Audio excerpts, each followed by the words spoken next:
जय श्रीराम मंडळी.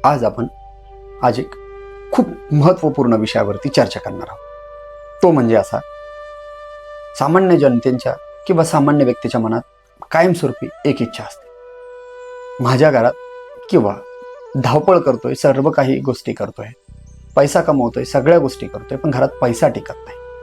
काय उपाय केला पाहिजे? शास्त्रकारांनी काही महत्त्वाचे उपाय दिलेले आहेत. त्यामध्ये सर्वात महत्त्वाचा उपाय दिलेला आहे की रोज रात्री झोपते वेळी आपल्या उशाला एक तांब्या भरून ठेवा व त्यामध्ये थोडंसं कुंकू टाका किंवा चंदन जरी असेल लाल ते पण टाका आणि तो रात्रभर तसाच भरून ठेवा.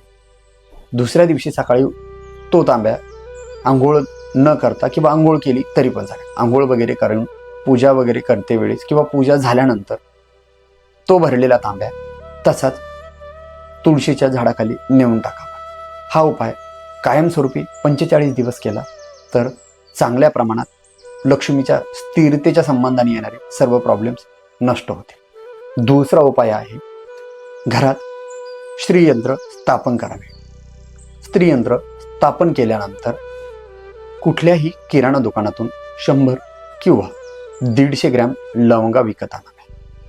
कुठल्याही शुक्ल पक्षातील गुरुपुष्यामृत असो किंवा महत्त्वाचं सर्वार्थ गुरुपुष्यामृत असो किंवा शुक्ल पक्षातील कुठल्याही शुक्रवारी, प्रत्येक शुक्रवारपासून सुरुवात करायची आहे. कुठल्याही शुक्रवारी पासून सुरुवात करणे व त्यामध्ये रोज श्रीयंत्राची पूजा झाली की रोज एक लवंगेचा नैवेद्य श्रीयंत्रापाशी ठेवावा व नैवेद्य ठेवल्यानंतर आज ठेवलेला नैवेद्य उद्या पूजा करते वेळेस ती लवंग उचलाय काढून घेणे व दुसऱ्या एका डब्यात ठेवा. असं डेलीमध्ये 125 दिवस करणे. जन्मपत्रिकेतील असणारा शुक्राचा प्रॉब्लेम किंवा आर्थिक स्थिरतेच्या बाबतीत येणारे सर्व प्रॉब्लेम्स या उपायाने नष्ट होतील. आजच्यासाठी एवढेच. भेटूया नवीन व्हिडिओसाठी. जय श्रीराम.